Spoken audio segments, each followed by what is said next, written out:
Friends, welcome to మెక్వల్ YouTube ఛానల్లో strength of materials, engineering materials, production technology, automobile engineering, thermal engineering, engineering chemistry, engineering physics ఈ సబ్జెక్ట్స్పై important MCQs for ECET video చేయడం జరిగింది. ఒకవేళ మీరు ఈ సబ్జెక్ట్స్లో ఏదైనా వీక్గా ఉంటే ఆ వీడియో చూడండి, డెఫినెట్గా మీకు హెల్ప్ అవుతుంది. ఓకే, ఈ వీడియోలో ఎయిర్ కండిషనింగ్ సంబంధించి important points for ECET and other competitive exams చూద్దాం. నేను ఆల్రెడీ రిఫ్రిజరేషన్ అండ్ ఎయిర్ కండిషనింగ్లో రిఫ్రిజరేషన్ రిలేటెడ్ ఇంపార్టెంట్ పాయింట్స్ అలానే important MCQs for ECET and other competitive ఎగ్జామ్స్కి చేయడం జరిగింది. టోటల్ 6 వీడియోస్ అయ్యాయి. ఒకవేళ మీరు రిఫ్రిజరేషన్లో వీక్గా ఉంటే ఆ 6 వీడియోస్ చూస్తే చాలా యూజ్ ఉంటుంది. ఓకే, ఎయిర్ కండిషనింగ్ సంబంధించి నేను 3 వీడియోస్ చేద్దాం అనుకుంటున్నా. Important points.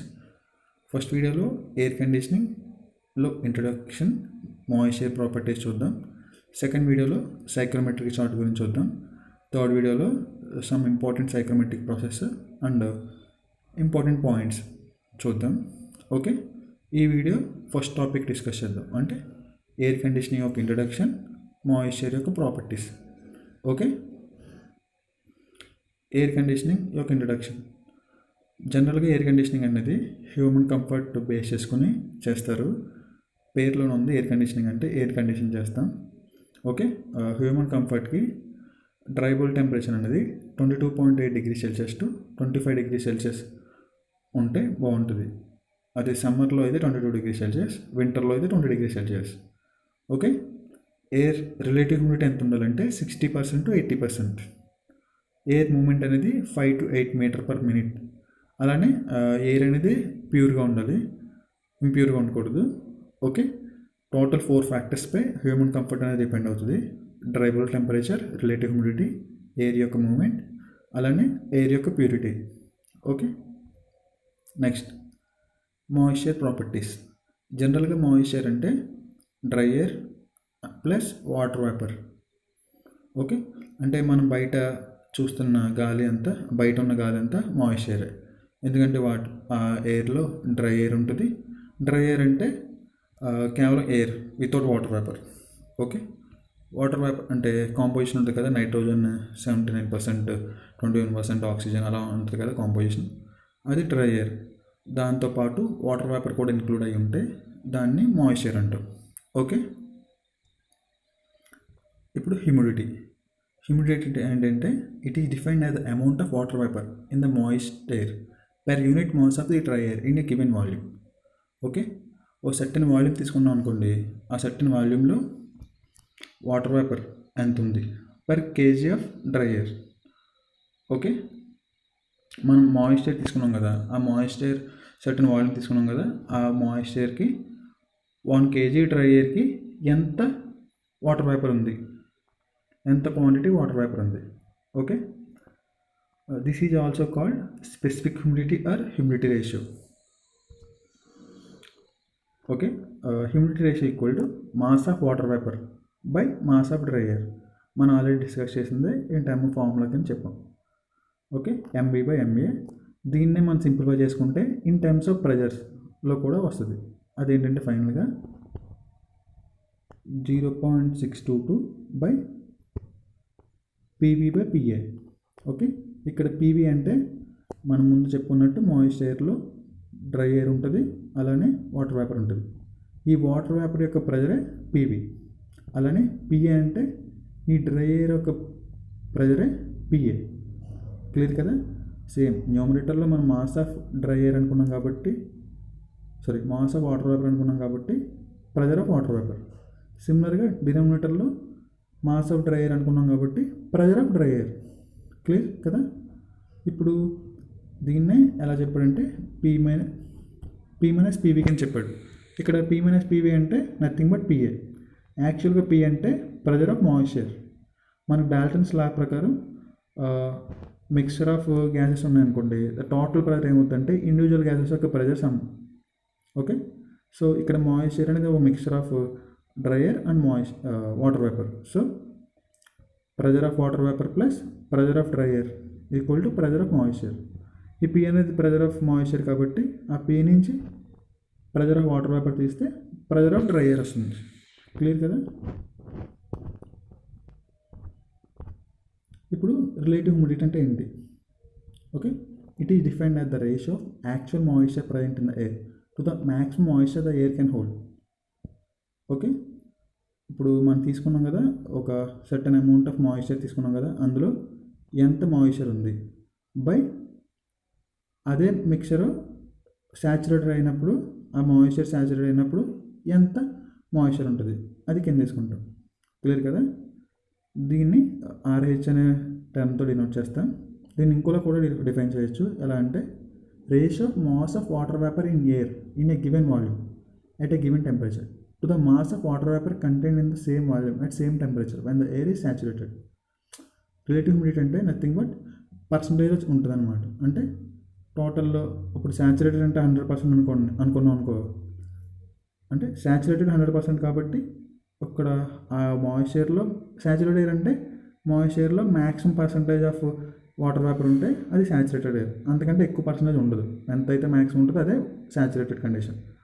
అంతకన్నా ఎంత తక్కువ ఉంది దాన్ని ఇన్ టర్మ్స్ ఆఫ్ పర్సంటేజ్ చెప్తే అది relative humidity.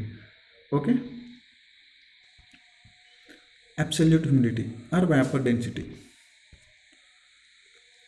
Okay, the amount of water vapour present in a unit volume of air is also called absolute humidity. Okay,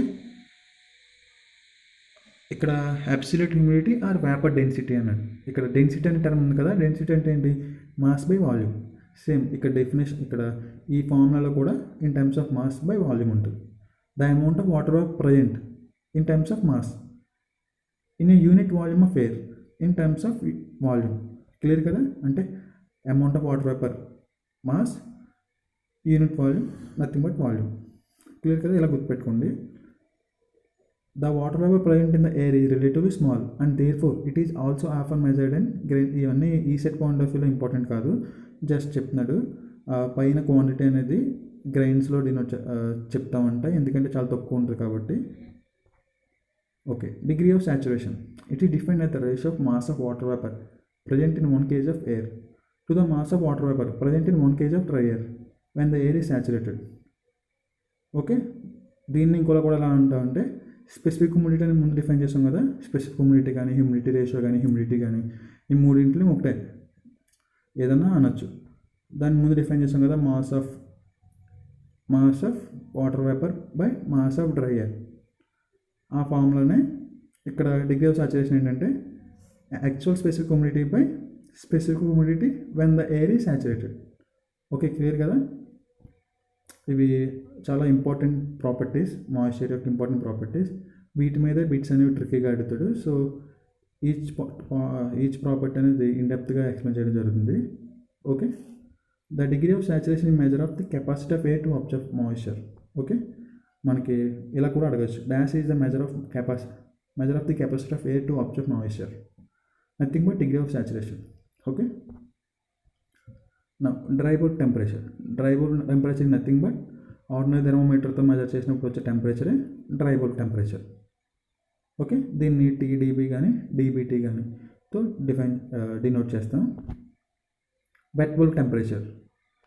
wet bulb temperature అంటే ఇప్పుడు థర్మోమీటర్ ఉంది కదా, మీకు ఆల్రెడీ తెలిసి ఉంటుంది, ఎందుకంటే మీరు కాంపిటేటివ్ ప్రిపేర్ అవుతుందంటే ఆల్రెడీ సబ్జెక్ట్ అయ్యి ఉంటుంది.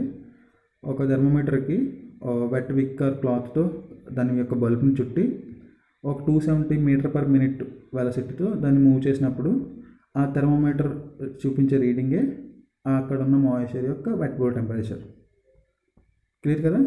ఈ వెట్ బల్బ్ టెంపరేచర్ అనేది equal to dry bulb temperature or less than dry bulb temperature. Equal to dry bulb temperature ఎప్పుడు అవుతుందంటే సాచురేటెడ్ కండిషన్లో, అన్సాచురేటెడ్ కండిషన్లో less than dry bulb temperature. Clear కదా. ఇప్పుడు dry bulb temperature minus wet bulb temperature అంటే wet bulb depression. ఈ value బట్టి అది మాయిశ్చర్ కంటెంట్ ఎంత ఉంది ఆ మాయిశ్చర్లో అనేది గెస్ చేయొచ్చు. Okay, dew point temperature. మెయిన్గా 3 టెంపరేచర్స్ ఉంటాయి: dry bulb temperature, wet bulb temperature, dew point temperature.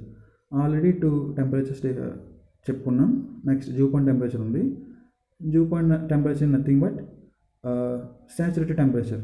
ఇప్పుడు ఫర్ ఎగ్జాంపుల్ మనం వాటర్ ఉందనుకోండి, వాటర్ హీట్ చేస్తే వేపర్ అవుతుంది.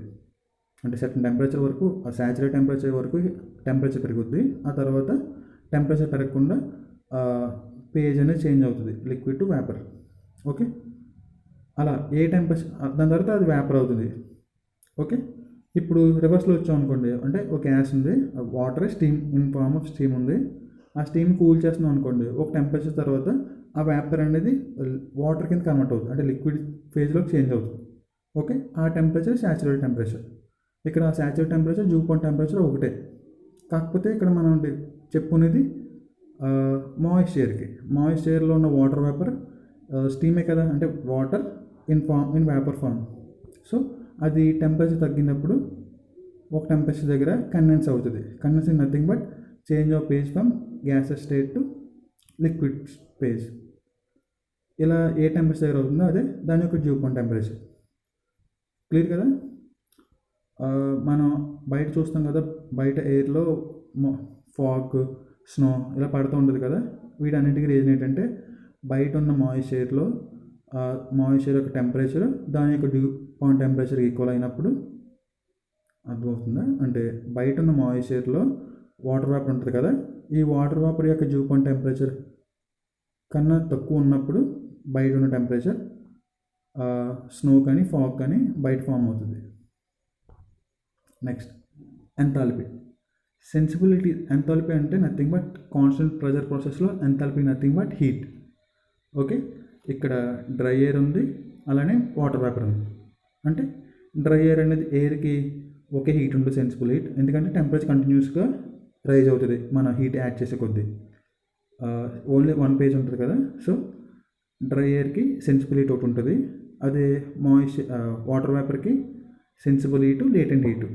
So sum of sensible heat of dry air plus sensible heat of water vapour plus latent heat of water vapour is equal to enthalpy, total enthalpy. ఇందులో sensible heat of water అనేది చాలా తక్కువ ఉంటుంది, so దాన్ని neglect చేస్తాం. Remaining sensible heat of dry air plus latent heat of water vapour. ఇది కదా, ఈ రెండు యాడ్ చేస్తే వచ్చేది టోటల్ ఎంథాల్పీ. ఆ డెరివేషన్ అంతా ఇక్కడ ఉంది, ఇదంతా అవసరం లేదు ఈ సెట్ పాయింట్ ఆఫ్ వ్యూలో. జస్ట్ ఆ ఫార్ములా గుర్తుపెట్టుకోండి, లాస్ట్లో ఉంది కదా, H equal to 1.005 TdB plus 2500 plus 1.88 TdB kilojoule per KG of dry air. Okay, specific enthalpy. ఇక్కడ మనకి డ్రైబుల్ టెంపరేచర్, స్పెసిఫిక్ హ్యూమిడిటీ, ఈ రెండు ప్రాపర్టీస్ తెలిస్తే ఎంథాల్పీ ఫైండ్ అవుట్ చేయొచ్చు. ఒకవేళ ఏదైనా అంటే ప్రాబ్లమేటిక్ అడుగుదాం అనుకుంటే ఇలా కూడా అడగచ్చు. స్పెసిఫిక్ హ్యూమిడిటీ, డ్రైబుల్ టెంపరేచర్ రెండు ఇచ్చి ఎంథాల్పీ ఫైండ్ అవుట్ చేయమంటాడు. ఓకే, అప్పుడు ఈ ఫార్ములా వేసి చేయాలి. యాక్చువల్గా అయితే సైక్రోమెట్రిక్ చార్ట్ ఉంటుంది కాబట్టి సైక్రోమెట్రిక్ చార్ట్ ద్వారా ఆ రెండు ప్రాపర్టీస్ ద్వారా స్టేట్ అనేది, అంటే మాయిశ్చర్ స్టేట్ అనేది ఎక్కడ ఫైండ్ అవుట్ చేసి కరస్పాండింగ్ ఎంథాల్పీ చూసుకుంటే సరిపోద్ది. ఒకవేళ చార్ట్ ఇవ్వకుండా ఇలా అడిగే ఛాన్స్ కూడా ఉంది, అంటే డిఫికల్ట్గా అడుగుదాం అనుకుంటే. సో ఈ ఫార్ములా కూడా గుర్తుపెట్టుకుంటే బెటర్. ఓకే, ఈ వీడియో నచ్చింది అనుకుంటున్నా. ఒకవేళ నచ్చితే లైక్ చేయండి. Thank you.